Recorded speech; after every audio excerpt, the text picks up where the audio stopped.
சமீபத்தில் ஒரு பெரிய சமூக சேவகர் அவருடைய 60ஆம் கல்யாணத்துக்கு நான் பேச போயிருந்தேன். 60ஆம் கல்யாணத்துல அந்த அவருடைய ஒய்ஃப் உட்காந்துருந்தாங்க. நான் அவர்கிட்ட போய் கேட்டேன், எங்க 60ஆம் கல்யாணம் ஆகுது, நீங்க அவரோட 60 வருஷம் குடும்பம் நடத்திருக்கீங்க, அவரை பத்தி ஏதாவது 2 வார்த்தை சொல்லுங்களேன். என்ன மேடல நான் பேசுறதை விட அவரை பத்தி நீங்க ஏதாவது 2 வார்த்தை சொல்லுங்களேன். என்ன அந்த அம்மா ஒரே வார்த்தை சொன்னாங்க, இந்த ன்றத நீங்க 1000 பக்கம் புத்தகம் போடலாம், இந்த ன்ற வார்த்தையில 60 வருட வாழ்க்கை அடங்கியிருக்கு. என்ன அர்த்தம்னா, அவங்க வாழ நினைத்த வாழ்க்கை வேறு, ஆனால் வாழ்ந்த வாழ்க்கை வேறு. நாமுத்துக்குமார் எழுதியிருப்பாரு, இவன் தோட்டத்தில் பனியும் இருக்கிறது, பூவும் இருக்கிறது, பனித்துளி செய்ய தெரியவில்லை.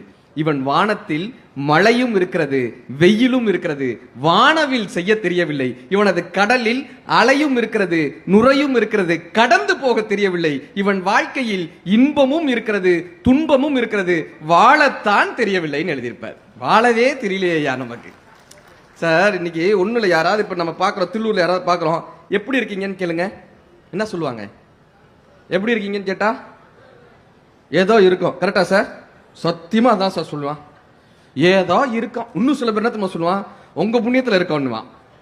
நமக்கு இருக்கிறதே 4-5 புண்ணியம், நமக்கு பக்குன்னு இருக்கும். ஏடா எனக்கே 4-5 தான் இருக்கு, அதுல நீ இருந்துட்டு போயிட்டா கேள்வி வருது இல்ல. யாராவது ஒருத்தராவது, சார் நான் சந்தோஷமா இருக்கேன் சார், வாழ்க்கையில மகிழ்ச்சியா இருக்கேன் சார், ஆனந்தமா சொல்லி பாருங்க. நீங்க அவன்கிட்ட சொல்லி பாருங்களேன், சந்தோஷமா இருக்கேன், ஆனந்தமா இருக்கேன், மகிழ்ச்சியா, அவன் மூஞ்சி சின்னதா போயிடும்.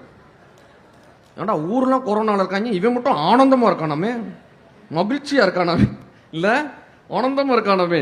அப்ப ஆங்கிலத்தில் இந்த வாழ்தலை 3ஆ பிரிச்சாங்க. லிவிங் வாழ்தல், சர்வைவிங் பிழைத்தல், எக்ஸிஸ்டிங் இருத்தல்.